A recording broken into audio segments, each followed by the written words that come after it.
no idea how important you were to the history of Cleveland. Now, I said Huff and I said Glenville because a lot of people have read about the Glenville riots and the Huff riots. They don't realize. Okay, now the key is, let me stress. Yes. Let's talk about the Huff Rebellion, not riots, and what we'll call the Glenville Shootout. Okay. Yeah.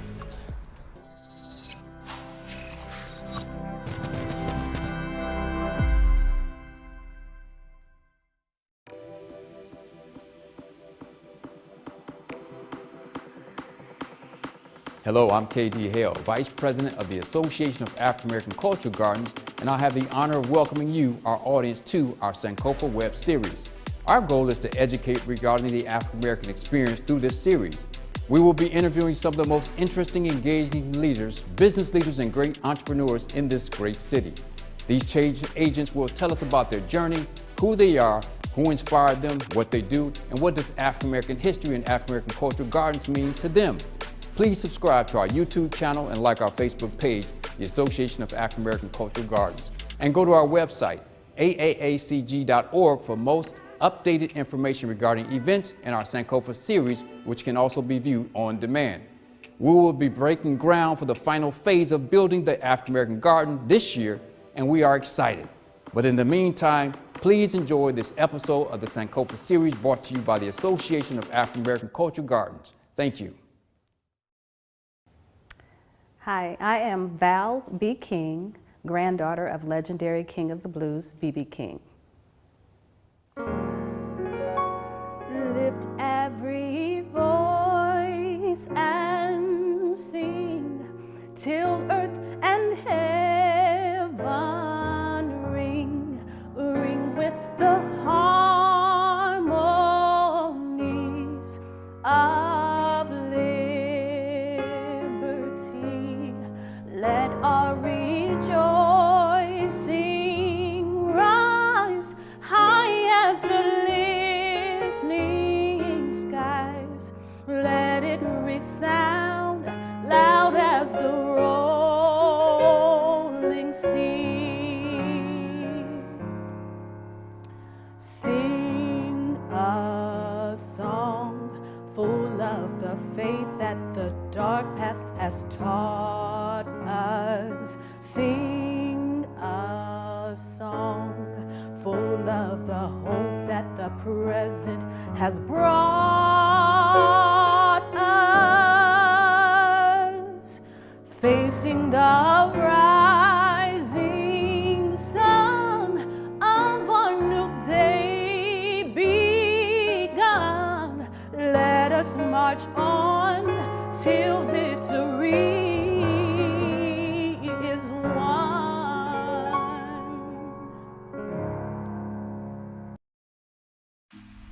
Hi, thanks for joining us on this installment of Sankofa series in support of the African American Cultural Gardens.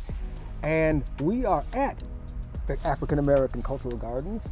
If you have never been here before, this is just overlooking Martin Luther King Drive, and this is probably the most iconic section of the gardens. This is what we call the door of no return.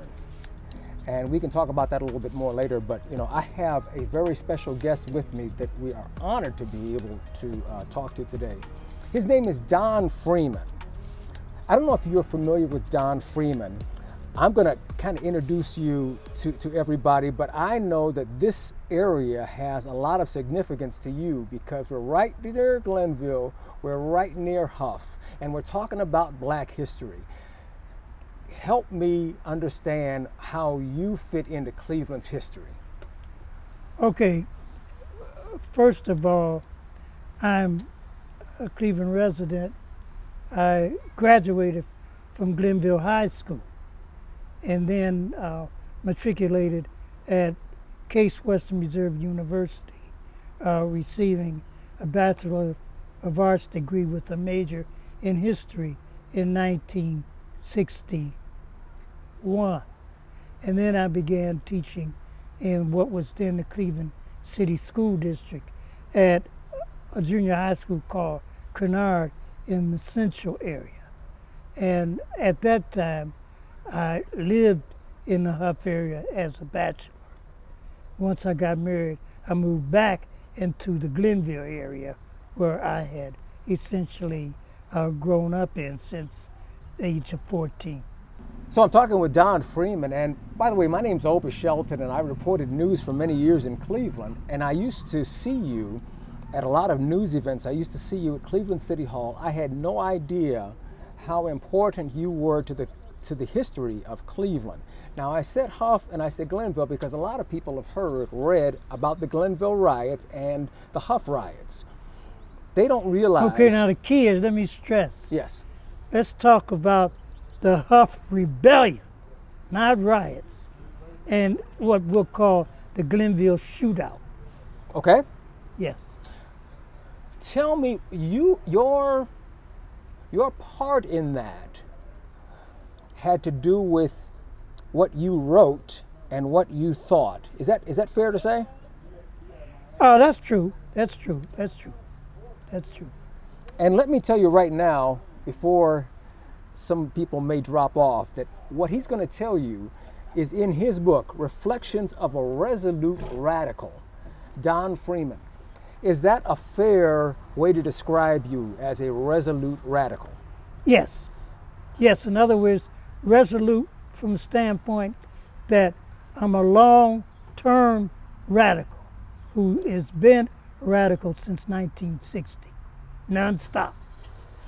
When you were teaching in the Cleveland schools, you were telling kids about the more uncomfortable truths about American history. Am I right? That's true. And what happened when you told them? Well, in 1965, although they acknowledged that they, meaning the administration of the Cleveland City School District, acknowledged that I was an excellent teacher, they nevertheless fired me and used as one of the reasons for firing me, they alleged that I was teaching black supremacy in my classes in terms of me teaching African American history. Were you? Well, the key is I wasn't teaching black supremacy, I was teaching the truth. The truth in terms of what is America's true history, which is so, let's say, intensively and extensively a product of slavery and enslavement of African Americans and its consequences in terms of racism. You have to either smile or frown when you hear this debate going on now about critical race theory in schools and not wanting to teach about uncomfortable truths about America. Oh, most definitely. In other words, how can this society begin to address decisively the problem of racism if people don't know the truth about racism? How it essentially was spawned and how it entrenched itself, and why in the United States of America. So just so people know, when you were teaching and then not teaching, you then became more involved in the struggle for black liberation, black nationalism, right? Yes. And your writings and your involvement led to the creation of the Black Panther Party. Am I right? Okay, that's an interesting comment that you made, because I was a co-founder of the predecessor and precursor to the Black Panther Party in terms of RAM, the Revolutionary Action Movement, which was the first radical African American organization of the 1960s, which was founded in the summer of 1962 and developed in 1963. So that definitely caused RAM to be the predecessor and precursor in terms of propagating radicalism in the United States before the Black Panther Party, which was not founded until 1966. So people will know, and there's no way we can cover all of your history, that all of it is in here from your perspective. But when people read about historical figures like Martin Luther King, Malcolm X, Carl Stokes. I knew both of them, and I knew Malcolm X quite well, especially after he left the Nation of Islam. I met him in the spring of 1962 in Harlem, where he was the minister at Temple Number 7 in Harlem at Lenox and 116th Street in the spring of 1962. And we became closer at the grassroots conference where he made the speech, of the grassroots speech in November of 1963. In fact, I spoke just before he made that speech. We both spoke at that particular meeting. And then after that, basically, he was censured by the Honorable Elijah Muhammad for his remarks after the death of John F. Kennedy, when he said, "Chickens have come home to roost." Right. And then, of course, soon after that, he left. He resigned from the Nation of Islam. That's when we really became close. So you wrote a lot. You used to pass out a paper and you distribute a paper. Tell me about that. Okay, well, basically, still do.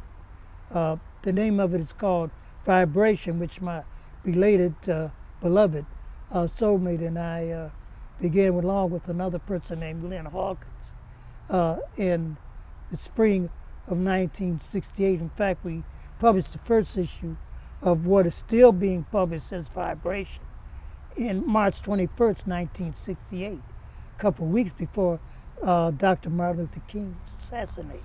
And the purpose of Vibration was to express what? What was basically express the truth in terms of what was happening in the world, not just in the United States, in terms of oppression of all peoples, especially people of color throughout the world, in Asia, Africa, and Latin America, as well as the United States. I'm wondering, since you were involved back in the 60s, are you encouraged or discouraged by the way the movement has morphed, evolved over the years? You know, in 2020 we had the Black Lives Matter, which changed a lot of things. Are you encouraged or frustrated? Well, I would have to say that what causes me concern to begin with is the extent to which African American youth do not know the history of African American people. So they have no foundation on which to grow culturally, politically, and socially. We're at the African American Garden. This is what they call the door of no return. What does that mean to you? And why is it important that it's here in Cleveland? Well, I would make this response that it is essential that we strive to make Cleveland what they call it, the best location in the nation. And that means especially for African American people. In fact, there was one time when Ebony magazine, back around 1952, regarded Cleveland as one of the best places in the United States for African Americans to live. Is it important to you that we get this monument complete, this African American cultural garden? Is that important to you, think, to the city? Again, getting back to the African American youth here in Cleveland, in terms for their cultural enrichment and their cultural development, to have the necessary foundation that it needs, that the full development of the African American Cultural Gardens is essential. We like to, in the Sankofa series, look back so that we can move forward, because that's what Sankofa is all about. Your passion for history and your passion for the truth, somebody instilled that in you. Tell me who influenced you when you were little. Okay, well, now I want to especially tip my hat to Richard Wright, who wrote a book that was central to my development in understanding of oppression on this planet, being primarily oppression of people of color in Asia, Africa, and Latin America, as well as the United States. I was blessed to find in the Glenville, well, what was the Superior branch of the Cleveland Public Library down on 105th Street near Superior, way back in the 1950s. In fact, the specific year that I'm referring to is 1958, when I discovered in that library a book that Richard Wright had written and published called The Color Curtain. And in this book, he talked about the Bandung Conference of Asian African leaders such as Nasser and Nkrumah that occurred in 1955. And how old were you when you read this book? I was a student. In fact, I was entering my sophomore year at Case Western Reserve University. I was 19 years old. Okay. When I read The Color Curtain. So before that, any influence, grandfather, father, mother, anybody who said, Don, you've got to learn, you've got to read history, you got to know. Did anybody inspire you? Okay, now what I want to stress is that I was blessed to read history books like my peers were reading comic books as early as the 5th grade elementary school, especially by the 6th grade. But starting in the latter part of the 5th grade, I started reading history books like they were comic books. Wow. So it was just in you. That's something Yes. that just, it attracted you. Yes, That was far more interesting than Superman. correct. Correct. Okay, so you've taught students, and now, you know, the years have gone by. What would you say to students? You see a lot of their passion now. They're ready to get out in the streets. They're ready to vent frustration. What would, you've already said that you would like them to pursue history, know more. Anything else that you would like to say to them? Well, it's one thing that Dr. W.E.B. Du Bois stressed that I want to emphasize to students. And that is, he said that any system that enslaves you cannot free you. And that is, capitalism cannot free you. Capitalism keeps you enslaved. So any system that enslaves you cannot free you. Capitalism cannot free you. And that's what is so important for people to understand. And that's what I start with younger people, so that as they become adults, they understand that we have got to supplant this capitalist system with a system that provides justice economically, socially, and otherwise. And that's not the capitalist system. You can read about that in your book, can't you? Correct. Okay. Correct. So maybe if you, if young people happen to pick up Reflections of a Resolute Radical, it's available on Amazon. Correct. Ebook, or you know? Yeah, and it's $25 a copy if you purchase it from Amazon. Okay. All right. Thank you so much, Don Freeman. Truly a historical figure in Cleveland. A lot of people, because he wasn't on camera a lot, they may not have seen him or heard his name, but it was his writings that inspired a lot of the people who you did see in the films and did see on camera. Am I right? True. Okay.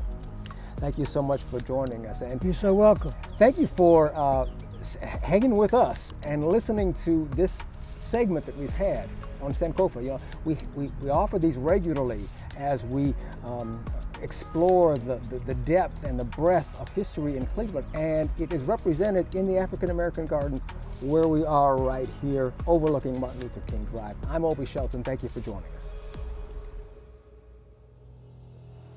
Hello, I'm Beverly Lloyd with the Association of African American Cultural Gardens, here today with our Do You Know segment.